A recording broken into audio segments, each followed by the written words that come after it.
Great. Well, welcome everybody. Welcome everybody. My name is Marty Mascari. I am with the North Central Texas Area Agency on Aging and the North Central Texas Aging and Disability Resource Center, or ADRC. Both of these are under the North Central Texas Council of Governments in the greater Dallas-Fort Worth, Texas area. I am a contractor with them, but we are once again blessed to have our partners at the James L. West Center for Dementia Care with us to talk about normal versus not normal aging.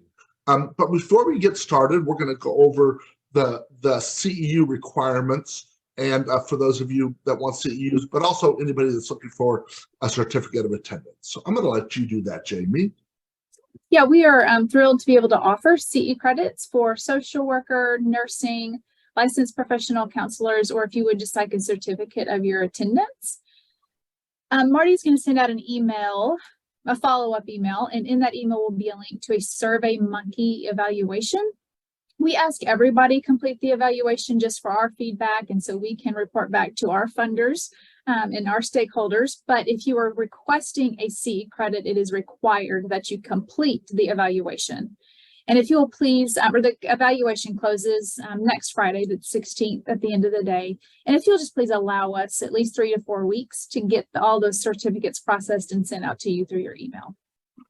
Great. In addition to that, you should have the opportunity as you log out today to open up a Google survey.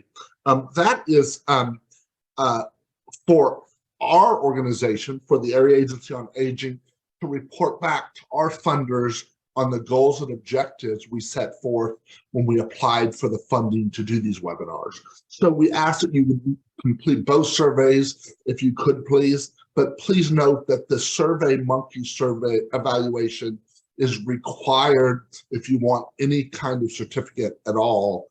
You're required to do the SurveyMonkey. That's part of actually, believe it or not, the rules or the guidelines for offering CEUs. You have to have an evaluation response from people. So that being said, I'm going to turn it over to Jamie, and Jamie's going to talk to us about normal versus not normal aging. Perfect. Thank you, Marty. And I will say that we are all aging normally on this call. And if you are, I know it's complex or maybe convoluted. So there's SurveyMonkeys, there are Google surveys. What's the difference? Which one do I got to do? But if we're aging normally, we can figure it out. So it might take us a couple of times, but I might could figure it out. But we are going to talk about what's normal aging. So there are changes that happen as we get older, and we'll understand what does that look like. But also, what are those differences when it's maybe not normal aging? We want to understand what could those causes possibly be if it is not normal aging signs, whether it might be a progressive dementia, which we will cover what dementia is, what it isn't, but also some other causes of possible things that could be going awry that are not normal that we could get a proper diagnosis for and get proper treatment for it. I do want to say the James L. West Center, we're a nonprofit organization, and part of our mission is that we serve persons impacted by dementia, whether that's the person with a diagnosis, their primary family caregivers, excuse me, their loved ones, their neighbors, the community at large, but all of those that work with them as well, healthcare professionals and in between. And we do that through education, but we do it through long-term care. We have respite day programs and then rehab as well. So to start off, I want us to really understand, so we all have the same understanding of what Alzheimer's disease is, what dementia is, and then we'll talk about those differences between normal and not normal aging. But I have a couple of statistics up here. You know, about 68% of people worldwide are concerned about getting dementia in their later life. And this number is a little bit old, so that number might be increased a little bit, but it is. You know, dementia is it's a scary disease, quite frankly. There's a lot of unknowns to it. There's a lot of complexities to it. But I think why it's so scary is because there's a lot of misunderstandings about what it is. And we hope to dispel some of those misunderstandings today. That way you can take those and share this information as you go forward in your day-to-day lives with your loved ones and those that you come in contact with. One thing I do want us to know, and if we walk away with this today, is that aging or Alzheimer's disease and other related dementias are not a normal part of aging. It is not inevitable that if we get older or hit a certain age that we're going to get dementia or Alzheimer's disease. It's becoming a more common diagnosis, but it is not normal. And there's still a lot of people in our country and in our world that believe that it is, well, it's just, they're just getting older, so it's bound to happen. But that's just not true. And we want to be able to dispel that myth and get people help if they truly need help. And this, the other thing here is if we could delay onset, if I am going to get Alzheimer's disease or another dementia, if I could delay the onset of it just by 5 years, by putting into practice some risk reduction techniques, then we can reduce the numbers dramatically worldwide by, it says in 2050, those numbers could be reduced by nearly 6 million. And that's quite a difference. So we will, at the end, we'll talk about some ways that have been shown and proven that we can reduce our risk for dementia and just age healthier, brain-wise, heart-wise, body-wise. So we'll put those into place.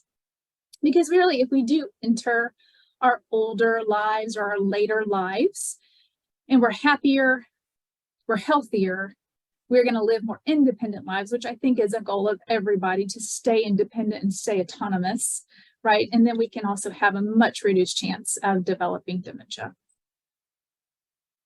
I do want us to watch this really short video. These are the Alzheimer's Association every year puts out fantastic stats and some education about Alzheimer's disease and dementia. This is their 2023 video. So let's just have an understanding of what the stats are out there.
So pretty eye-opening statistics, right? And here's them written a little bit here. A couple I want to point out. We are getting more and more people diagnosed with Alzheimer's and dementia. As it is right now, 65 and older, about 1 in 9 persons has Alzheimer's dementia. That's about 10%, close to 11% of that total population has Alzheimer's dementia. And 73% of those are 75 years and older. There are, our women are more likely to be diagnosed. So about 2/3 of those diagnoses are women. And Black Americans are twice as likely to get Alzheimer's disease and related dementias, and Hispanics are 1.5 times likelier. So there are some cultural variations on this, and they compare the Black Americans and Hispanics to older whites. So twice as likely or 1.5 times more likely than older whites to get the disease. And those are important things to point out as we're working in our population and living amongst our community members as we share this new information and share this education. I do want to point out there that 54% of people that have perceived difficulties or think they're struggling with their memory loss or their thinking have not talked to their doctor. This is a problem because if we, and I'm going to kind of stress this over the next hour, that if we are concerned about either ourselves or our loved ones, we have to speak up, because we have to be able to get an accurate diagnosis so we can find the right treatment for what's the root cause of what's causing those symptoms. And then kind of thing we really want to bring up too is that our primary care physicians or our general practitioners most of the time will not instigate that conversation. They are waiting for either their patient or their family member to bring up those symptoms or to ask for an assessment. So we can't rely on our doctor to see these symptoms or think, oh, maybe ask about those symptoms. We just can't rely on that. We have to be more an advocate for ourselves or for those that we love to speak up and say, we've noticed these symptoms. Can we please get a test done? Can we go through the time and talk about what testing looks like? Can we have an assessment done to see, either get a baseline or to see what's actually causing these symptoms that are causing concern for us? And that is important to know, because with dementia, we're saying Alzheimer's disease and related dementias. I'm going to use dementia going forward because dementia is that umbrella term. And it's a descriptive term that describes a range of symptoms or conditions that are caused by changes that are happening in the brain. We talk about, Alzheimer's disease and other progressive dementias are progressive.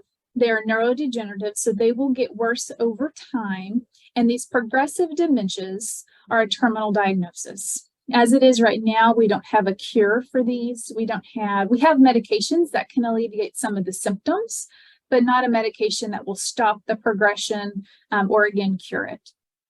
These progressive dementias do include Alzheimer's disease, vascular dementias, Lewy body dementia, frontotemporal. There's over 100 different types of these progressive dementias that are progressive. They're going to get worse over time, and they are a terminal diagnosis. I'll point out here the secondary dementia. This is somebody that already has a condition that has some movement changes with it, like a Parkinson's disease or possibly MS. As that particular disease progresses, they're at a much higher risk for also developing dementia, some cognitive decline that you see.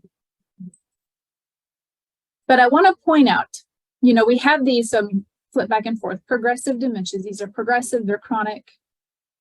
But there are also a lot of things that cause the same symptoms of memory loss, confusion, challenges in thinking that are not a progressive dementia. They might be something that they have an infection or an immune disorder that cause those same symptoms of dementia. It can be another health condition that's going unmanaged or it's flared up that's causing those symptoms of dementia. And we'll talk more specifically about what those symptoms look like. But anybody that has a heart disease, maybe they're having some liver or even kidney functions that are going awry, diabetes that's unmanaged or undiagnosed, lung or breathing issues, these can cause the same symptoms of dementia: memory loss, confusion, not able to do familiar tasks, etc. But those can be treated, and those symptoms of dementia can lift or go away. There might be a metabolic problem or nutritional deficiency. They have poor eating habits. Maybe they don't have access to good nutrition. They might be overweight or underweight. They might just be lacking in a vitamin, like a vitamin deficiency. It might be vitamin D or vitamin B12. And if they have that, it can cause those symptoms of confusion, memory loss, poor judgment, maybe personality changes. But we can fix this. We can fix a vitamin deficiency. We can fix poor eating habits or access to better nutrition. And when that's fixed, those symptoms of memory loss, confusion, poor judgment, etc., will go away or will alleviate. Medication side effects or medication interactions is one I hear a lot. We do need to be aware of what the side effects of all the medications we're taking are. And then also be aware sometimes are those medications interacting in a way that's causing these symptoms that look like dementia. Because I can get these medications flushed out. Maybe I talk to a doctor and a pharmacist and I just need to take them in a different order, and those symptoms can go away. Or I can contribute, maybe some confusion, or I'm just really groggy, to a side effect of a certain medication. But then, of course, there's also lifestyle choices, which we'll talk a lot more at the end when we're talking about best ways to reduce your risk. But if we are abusing drugs and alcohol, if we're smoking, if we're eating a really poor diet, if we're sedentary, all these things that we know aren't really good for our overall health, we also got to know they are not good for our brains either. We have to treat our bodies and our brains well. We have to make positive choices. But if we aren't, some of the effects of those can cause, again, symptoms of dementia. Depression and anxiety that goes undiagnosed or unmanaged for a long time can also look like dementia. Sometimes there are some studies that show depression in particular can be a precursor or a pre-symptom to dementia, kind of one of those really early warning signs. There's some different studies on that, but we do know that if somebody is living with depression or have in their past and anxiety, we want to help get them help, because we can alleviate those symptoms and then possibly alleviate any future dementia or symptoms of dementia. And then, of course, unmanaged stress. And I can attest to this all the time. When I am highly stressed or even moderately stressed, my brain doesn't function as well. It just doesn't, right? So I have got to empower myself to better manage my stress so I can better function. And we want to talk about all this to know that, again, dementia is a group of symptoms that somebody has. And, I talked about these symptoms. I mentioned a few of them, but when it comes to a progressive dementia, Alzheimer's disease, vascular dementia, Lewy body dementia, there are things that are happening in the brain that cause permanent changes, permanent structural changes and chemical changes in the brain that are going to change the functioning ability of a person. And it's going to start interfering with their day-to-day life. And this can include memory loss, that short-term memory loss. You might even notice eventually it'll start to affect more longer-term memories, to those procedural memories that we do. Thinking and reasoning is going to be affected, their ability to think things through, to solve problems, to follow tasks. Judgment will be affected, for sure.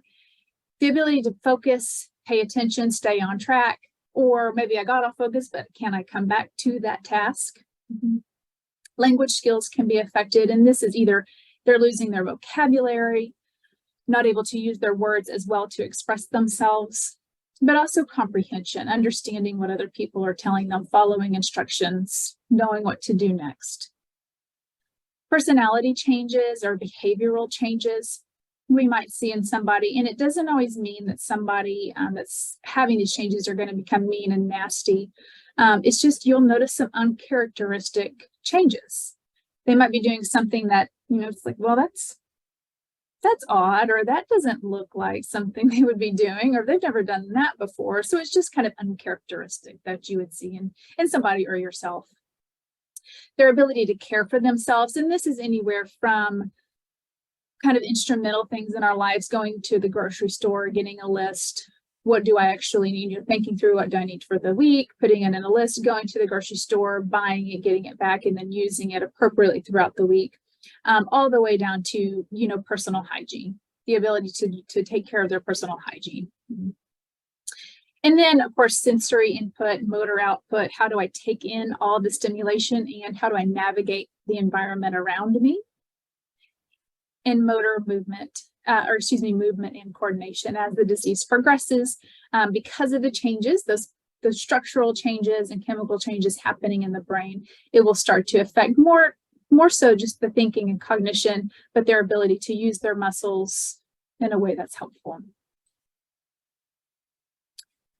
So it's important to get a proper diagnosis, because we talked and kind of given you a lot of information in a short amount of time. But if we are noticing changes, or we're noticing some signs and symptoms that we think there might be brain changes happening, or my loved one or myself is behaving uncharacteristically, I want to go get that proper diagnosis. And again, I mentioned earlier, we are going to be the ones that need to speak up to that doctor, that trusted doctor, to say, hey, here are the symptoms I've noticed. Can we get an assessment? If you go to that general practitioner or your PCP, what they should do is give you a screening, and then they should refer you on to either a geriatrician, a neurologist, a neuropsychologist, or a team of specialists that can do a proper diagnosis. Because a proper diagnosis really is kind of a ruling out process. And you can see here on the screen what testing should include. And there's a lot of things listed here. So you want to get a complete physical exam, medical exam, psychological history. They're going to get history from trusted people, a good source. And really, will you see these symptoms? How is that different from before? What has been your family medical history? Can we gather as much as we possibly can for that? They'll do some neurological testing. They're going to make sure and do some cardiac exams, a full blood workup, complete medication review. May do some imaging as well, or some brain scans for that. And what they're trying to do is they're trying to get a complete picture, because they want to rule everything out. They want to rule out that it's not a medication interaction, or they want to rule out that it's not just depression, or it's not a infection of some sort, or a vitamin deficiency. They want to rule all these things out, and they should be looking at your whole person, so your whole health, before they give you a probable or possible diagnosis of a progressive dementia. And then hopefully they're going to stay with you. If you do get a diagnosis of a progressive dementia, they stay with you, they do follow-ups, they do counseling, they refer you on to other community organizations that can help support you and your care partners through this journey. And I do get asked a lot, well, if it is, or I just know it's in the family, I know Dad, I can see these changes, I've seen it before, why would we get a test if there's no cure? And there's many reasons why you want to get a test, because even if there's not a cure, because there's kind of a relief, or at least there's an understanding of, I know what we're dealing with, so I can go on and get further information or education about this particular disease that is affecting my loved one, affecting myself, affecting the family. You'll also be able to benefit more from support in your local community if you have a diagnosis. There are some services out there that are specific to people with a diagnosis of dementia. And if you don't have that diagnosis, they wouldn't be able to provide some of those services for you, or you wouldn't be able to apply for them. There's a better chance of benefiting from treatment. I quickly mentioned there are medications that can help alleviate the symptoms for a period of time. And the sooner we get a diagnosis, the sooner we can get on those medications, and the sooner you can see some of those symptoms of dementia alleviate for a period of time, so they can do better for a longer period of time. And it's also a way for the care partners, the family, the community to come together if we start incorporating lifestyle choices that are more positive. But it's also just how, perceiving or changing the way I look on my role of a care partner or whatever it is, so I can focus more on what's important, what matters the most, and how are we going to do this together in a successful way moving forward. So I highly encourage a proper diagnosis. And even if that is just starting with, because I know it's hard and it's scary to go to a doctor and admit that there are some, notice some things changing, but we really need to be able to stamp up and say, hey, this is what I'm noticing, and we need to get an assessment, because I want to get the proper treatment for what I might be living with, or my loved one might be living with. So we are going to go in, because I do want to spend plenty of time distinguishing between some normal aging and not normal aging. And I'm going to use a lot of personal experiences with this, just from what I've personally had, some professional things I've seen as well.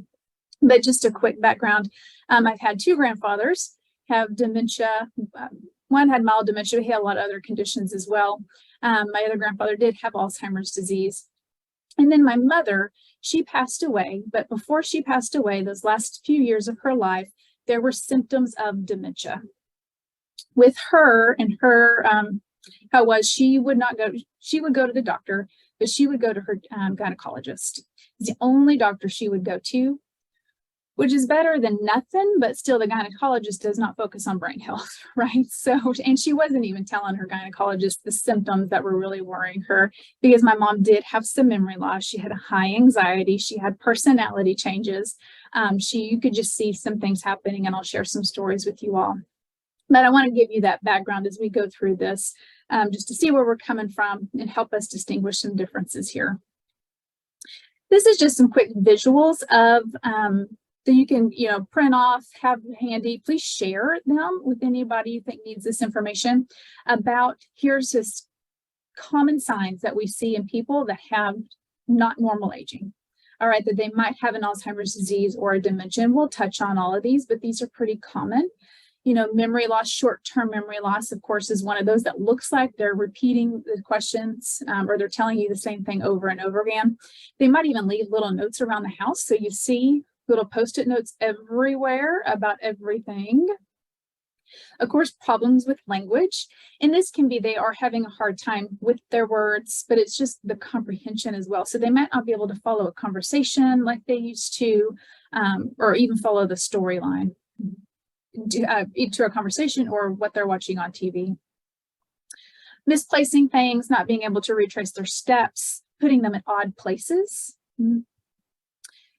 Disoriented to time and place. This is, I'm really disoriented. Sometimes I get disoriented or confused about something, but I know where I am in space and I know where I am in time, even though I might be confused. So, and we'll talk about some, or give you some examples about that. Keeping tracks of things, it might be I've started something and then I've lost track and I'm not be able to get back to it, okay? Or I just often have a hard time focusing on anything and I don't really ever get anything started, much less finished. And then you might notice some mood changes or personality changes, but even if they just start withdrawing from all the things that they've loved, activities they've enjoyed, social activities, or they can even withdraw inwardly. But let's talk real quick about the older healthy brain, because I'm going to talk first about what is going on as we age normally and some of those changes, and then we'll discuss more about abnormal aging. But the older healthy brain does change. And as we get older, there are a lot of changes. We might notice some visual changes. Our stamina might be less. We might just be slower in our movements, but slower to process, you name it. What we do know that happens, and it's very normal, and there's nothing wrong with it. It can be annoying, but it just is what it is that communication between the neurons in our brain gets a little bit slower. So it's really just processing things and learning things just takes a little bit longer. But it's not that we cannot process, that we cannot recall, and that we cannot learn anything new. It's just going to take a little bit more time. As we get older, people tend to be less, more sedentary. So we're not moving as often. And sometimes that can cause a lack of that blood flow and oxygen getting up to our brain. So you might notice some of that. So the brain's just, more tired because it's not getting fed what it needs to with that blood flow. You might see shrinkages in some areas of the brain. The hippocampus area of our brain is an area that houses a lot of our short-term memory and our ability to wayfind where we're at and to kind of learn new stuff.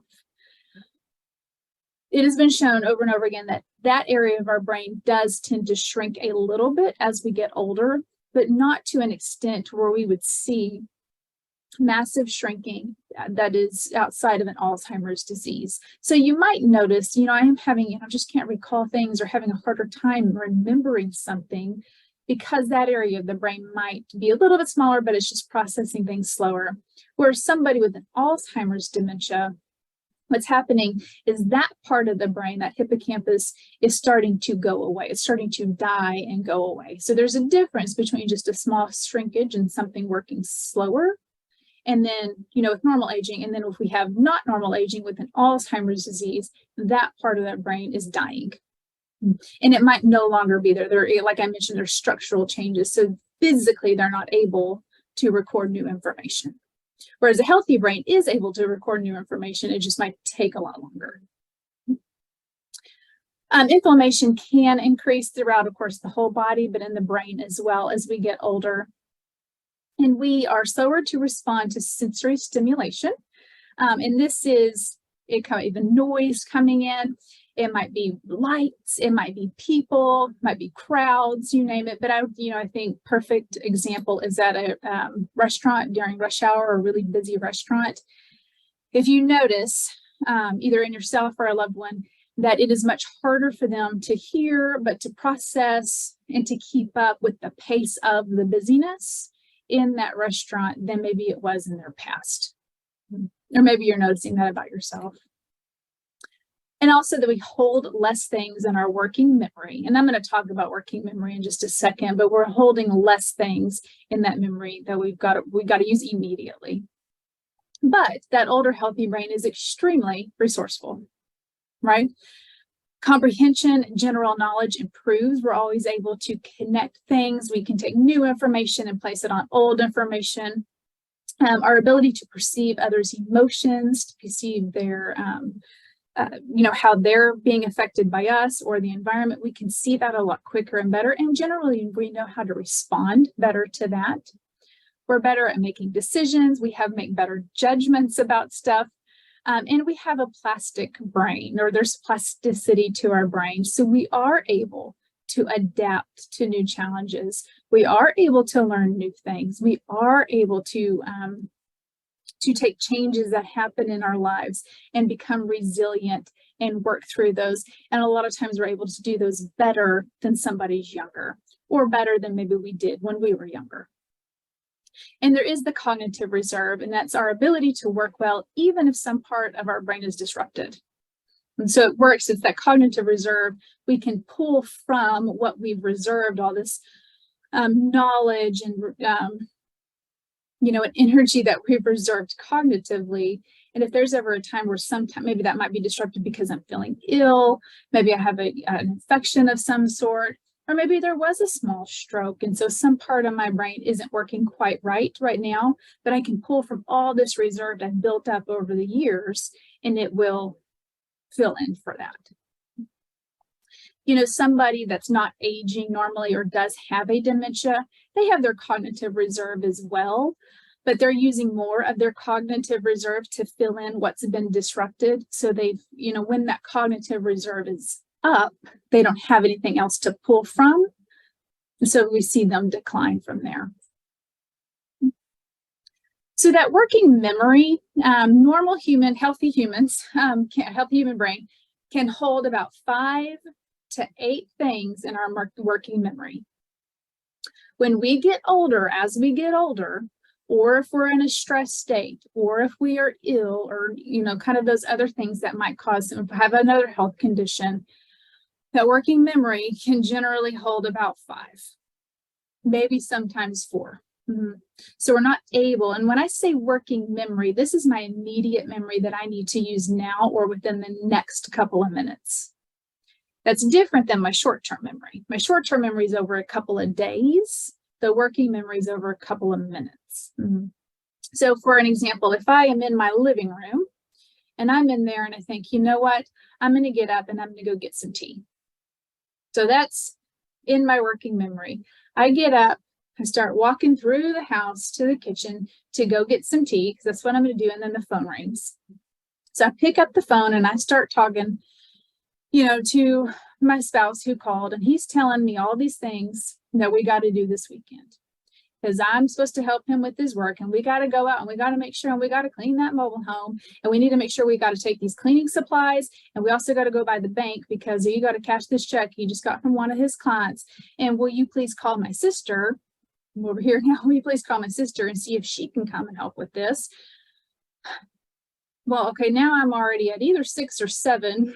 I've already lost count of where all those things I need to hold in my working memory. I get off the phone with him, and then I get into the kitchen and I think, why did I come in here?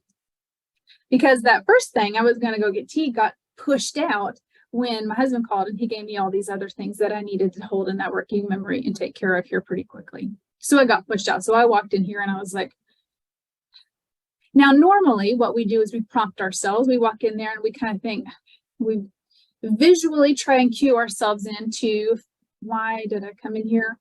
And then we will say it out loud. Why did I just walk into this room? And so we're hopefully to auditorily cue ourselves into it. We may kind of maybe touch something else around, but most of the time we go back to where we started. So we travel back to that beginning part, And then we sit back down, we get comfortable.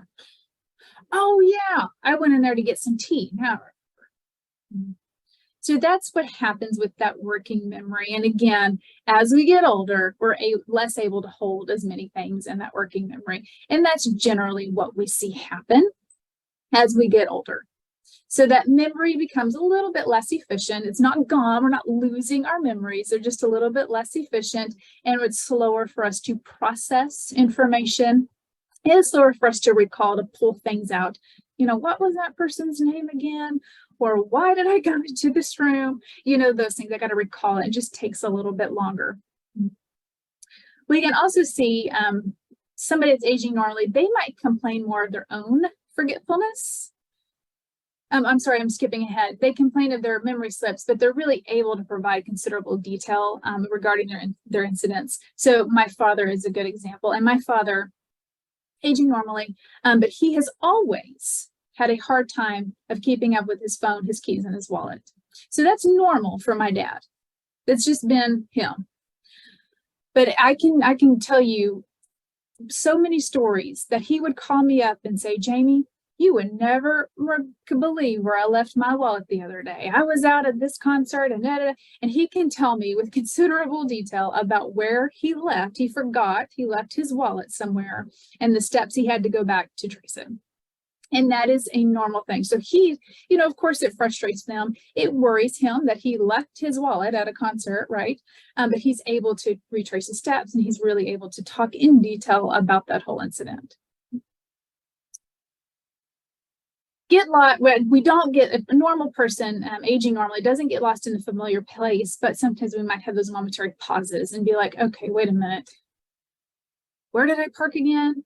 Is this the door that I came in?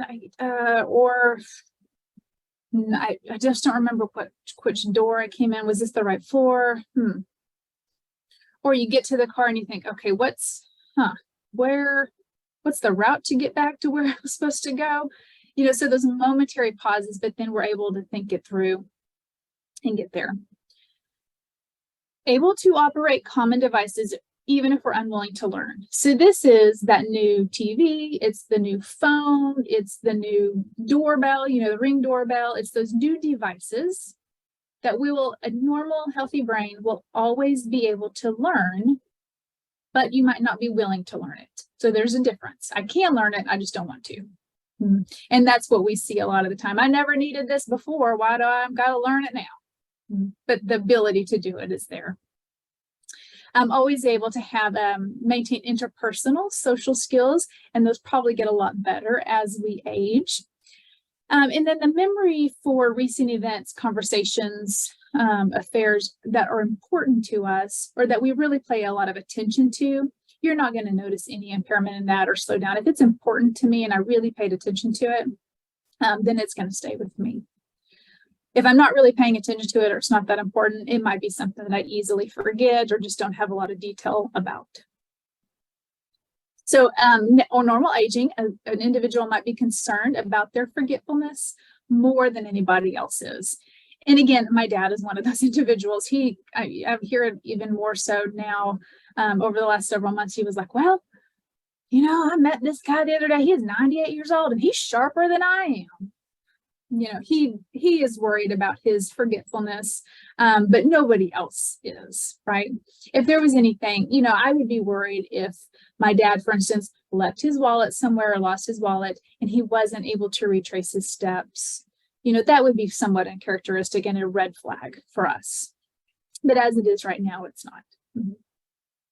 You'll notice a faint decline in finding words. What was the name of that person? Again, I cannot think of it. What is that name? And it won't come to you when you need it or when you're trying to think of it.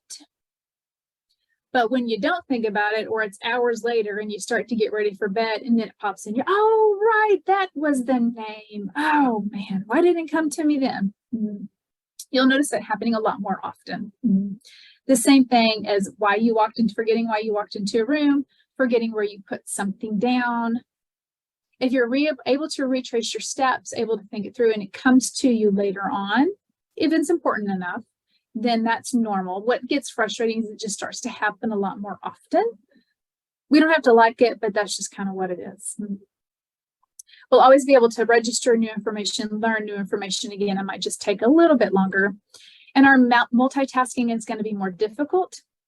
And I ask you that you be very honest with yourself, how good you are at multitasking in the first place. I think a lot of us think we're better at it than we are.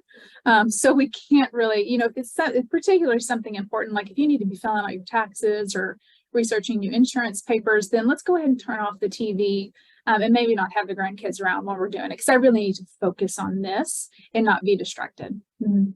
But if I'm just doing laundry and unloading the dishwasher and got the grandkids here, I could probably do those things. Remembering details might decline, and our learning styles tend to change and we become more rigid in them. And this is about knowing our best part of our day. When is the part of the day that we are more alert, we're more focused, we have a lot more energy, and knowing that time of our day. Because if I want to learn something new or there's something important I want to do, I need to make sure I'm doing it in that time of the day. As opposed to, it might be, for a lot of people, morning time is a really good time. But as the day goes on, we get more tired. It's harder, it might be harder for me to process or learn something new, just a lot slower. So I don't want to schedule that doctor's appointment late in the afternoon or that tax audit or whatever it is late in the afternoon, when it's all going to be a little bit harder for me. And we're not going to be able to adjust as well either. So, but we'll always be able to make sense out of information. Again, have those interpersonal social skills that will just always have them, or not get much better as we get older. So about not aging normally. So some of these things I'll just parallel with, but this is forgetfulness. This is different than just it's slowing down and things being a little bit less efficient. This is a forgetfulness that disrupts daily life to where they can't keep track of a day. They can't keep track of themselves, or they don't remember that they haven't paid that bill, or they paid it 3 times, or they don't remember about the medications that they're supposed to take. They don't remember about those appointments they've made, or they show up on the wrong day for those appointments. And they show up on the wrong day for that appointment. They say, well, you're here on the wrong day. And they get mad because they're not wrong. Or they might get really anxious about it. I'm so sorry. I can't believe I messed this up again. I'm so worried. I can't keep track of anything. Or it might be, no, I have it written down. I would not make this mistake. And you're the one that made that mistake. I did not mess up this appointment. It can be things like that, but really not aware, or at times not aware that forgetfulness is starting to infiltrate their ability to function from day to day. They may complain about their forgetfulness, but not give a lot of detail of, what they forgot or what they're forgetting. And some people may really just cover up their forgetfulness as best they can. And some people can cover it up really, really well. My mom was pretty good at covering it up to a lot of outside people. And she used her humor to do that. She used humor. She used some, cues. She did have a lot of notes that she wrote down, and she knew she could refer to her notes, her little notebook that she carried with her a lot. But mom also withdrew socially. She wasn't very social in the first place, but she withdrew even more socially. So people would notice if she was making a mistake because she wasn't really around anybody. But you could see it day to day in her functioning every day. Getting lost in familiar territory and take hours to eventually either return home or return back to that task. This can be my grandfather, who had very mild dementia. But you could see, I saw him one day, and you could just see the lost look on his face and kind of almost a panic. He was just roaming around his house that he had lived in for 40 years or more, just absolutely lost. And I asked him, it's like, Gramps, are you looking for something? Can I help you with something? And he just kind of said, I don't know. I don't know. And it wasn't like that for him all the time, but there were those moments where he was in his house for 40 years, and there was just a loss, and you see him roaming around. You could see just searching for something. Become less able to operate common devices. And this is those devices we use every day the remote control, the microwave, the phone, the oven, the washer and dryer, particular if they're more digitized, there's a lot of buttons on them, just less able to operate those, or we're starting to make a lot of mistakes, or I'm confusing. We might confuse the phone and the remote control a lot. We're also can't expect them to start learning how to operate new devices. So learning how to operate a new phone, switching phones is going to be hard if it's not the exact same phone. Now, if they're already used and they already kind of know that routine, it's going to be harder for them to learn a new way to check their voicemail or where are their contacts. They may, again, start to socially withdraw, or they just have that lack of initiation for hobbies and stuff that they are familiar with, that they enjoy doing. Or you might notice they start behaving inappropriately or just awkwardly. They're responding weird in conversations, or they're not responding at all when they're, kind of called upon to respond. So you might notice some of that if they're in social settings for a longer period of time. And of course, their decline for memory for recent events and ability to converse, follow that conversation, particularly if there's a lot of people in that conversation. And we're expecting people to get a lot of feedback from them. But just remembering those events can decline. So they can forget whole events, as opposed to somebody aging more normally might just forget details about events.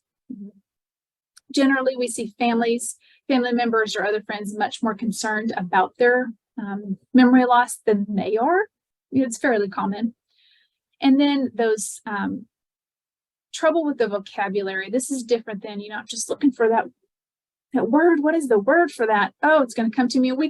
A normal aging brain can describe themselves around it a lot of times, and then it'll pop up.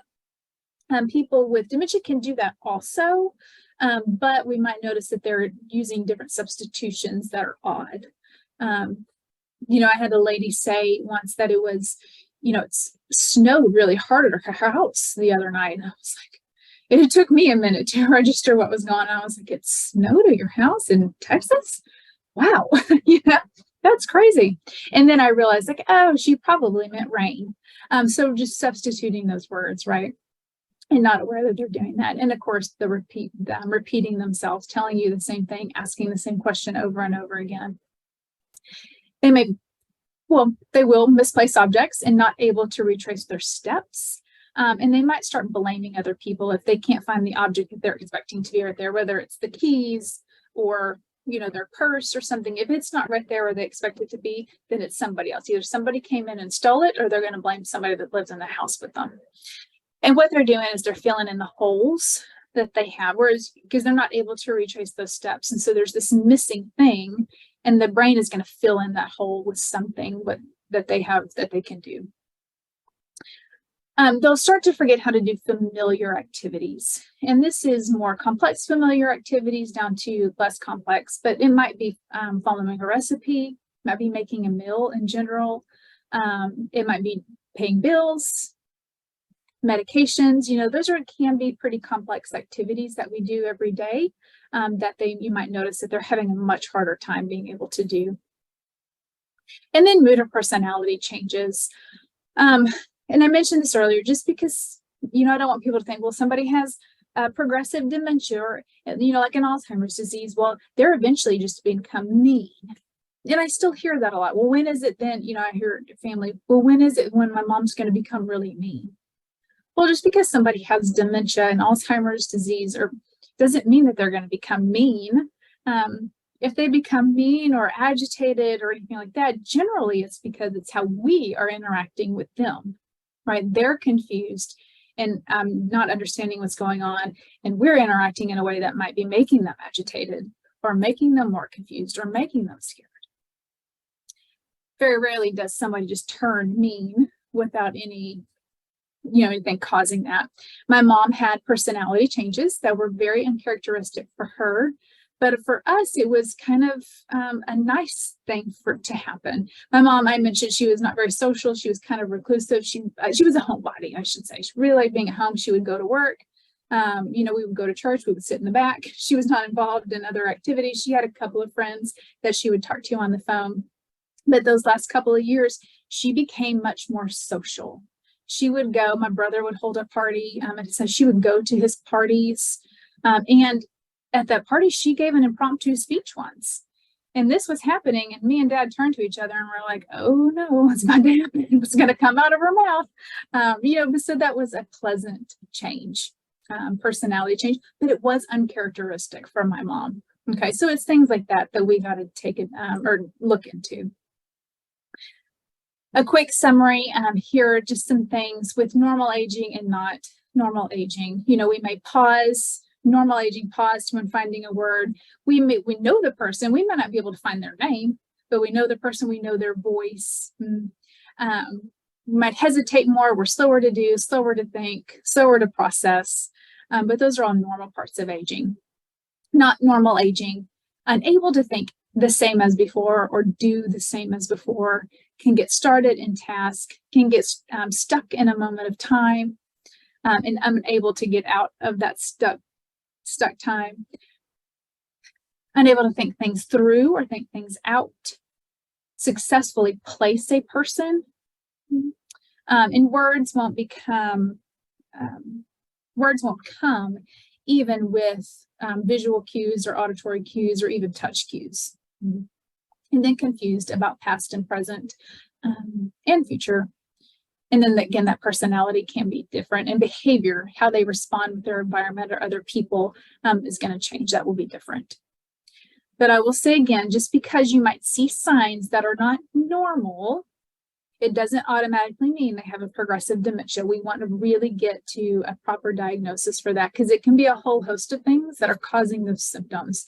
They're hard of hearing, maybe they did have a small stroke, they were just being inattentive, maybe they're have an acute illness, or they're living with high stress that we may not know about.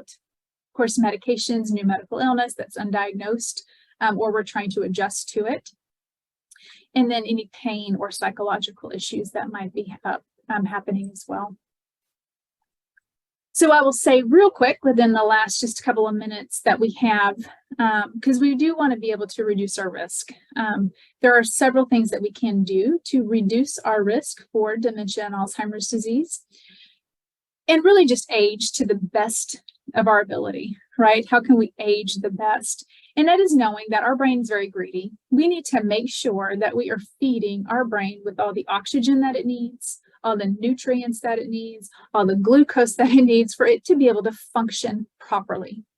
And if we're able to feed our brain, that means we got to intake stuff that is important to us, but we also get to get up and move so our heart can pump all that stuff up to our brain. Okay. We do need to know our risk factors. There are risk factors that are changeable and some that are not. So the ones that we don't really have any control over are our age. The older we get, the more at risk we are to get Alzheimer's disease and related dementias. If it's in your family, if it's a parent or a sibling, that can increase your risk a little bit, but it's not deterministic. There's a lot of studies going on about a familial diagnosis. But again, if it is a genetic type dementia, then and it's in your family, then you probably already know that it's in your family, because those are much more rare diagnoses. If there's any trauma to the brain in the past or currently, that can, we can't change trauma to the brain that we've had. So we need to be aware of that. And then Down syndrome, a lot of studies are that they're doing or have already done that persons that have Down syndrome, if they live long enough, they'll start to develop the same plaques and tangles as somebody with Alzheimer's disease. And most of them will start to have symptoms as well.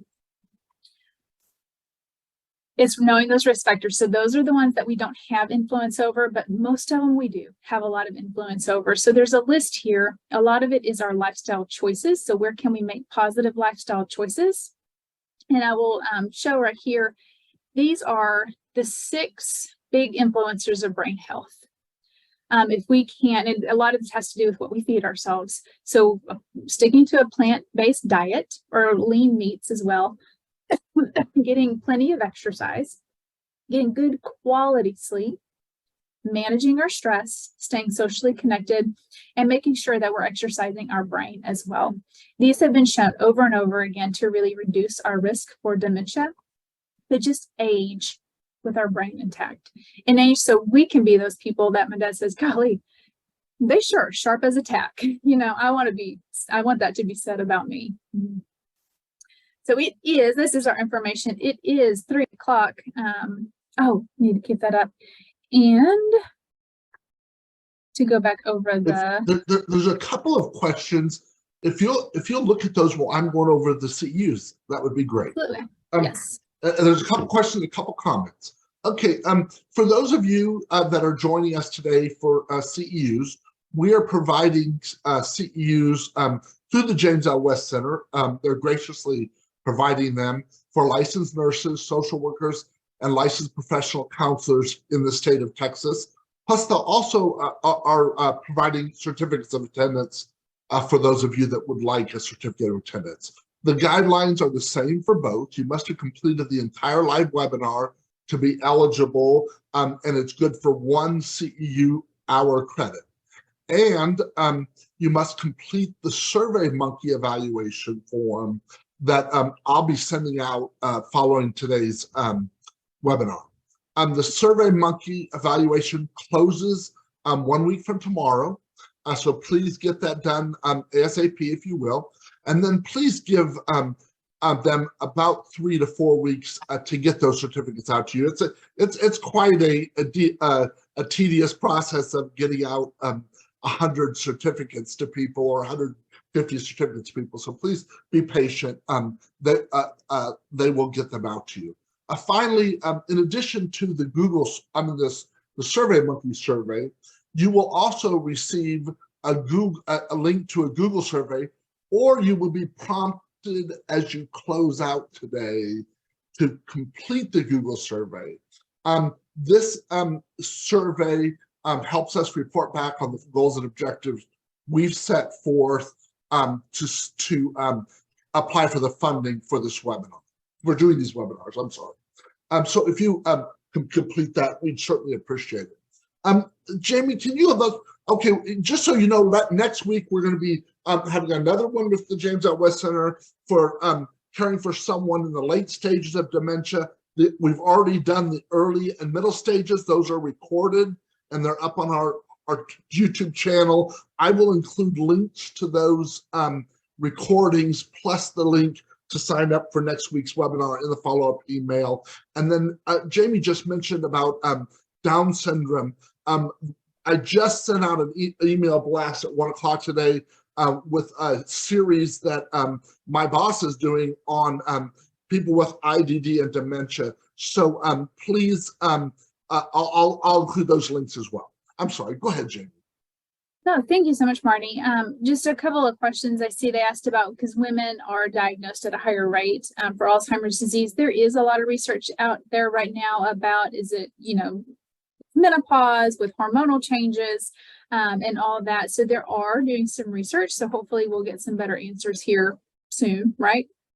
And then mentioning the brain scans, whether it's a CAT scan or an MRI scan, there are several different brain scans that we can do that see different things in the brain. You can actually see plaques and tangles that are built up, but you can also see if there were little strokes that happen, or there's also, like, you can see the brain activity of, I think the MRI sees your brain activity. So what parts of your brain are lighting up and that are still working. So different scans can tell us different things that help inform the diagnosis. And then there was a question about taking SSRIs, and there is, in statins, there is, if you are taking some of those for a long period of time, they have been shown they can increase your risk. So it's really just talking to your doctors and say, are these still needed? Can I decrease the dosage? Is there another new medication out there that might have better side effects? It's really just being an advocate for yourself and asking these questions. Please don't feel dumb to ask doctors these questions. They need to, a lot of times they just don't know that you might be concerned about that, right? Or you're starting to see these symptoms. We have to be able to speak up to those doctors. We got to help them help us. Yeah. Very, very good. I think that's everything. Is that everything? I think so. There were a lot of great comments in here and people sharing what they see as well. Great. Yeah. So I appreciate y'all. Sorry I go a little bit over, but y'all, that's great. Jamie, once again, thank you so much. It was just very, very informative. thank you. Thank you all. And thank you all for joining us. Please look out for the follow-up email that will be going out to y'all probably tomorrow morning, the first thing in the morning. But please look for that. And then if you have any questions, you're more than welcome to send them back to me, and we'll try to get answers to that as well. Hey, thank you so much, and y'all have a wonderful day. Thank y'all.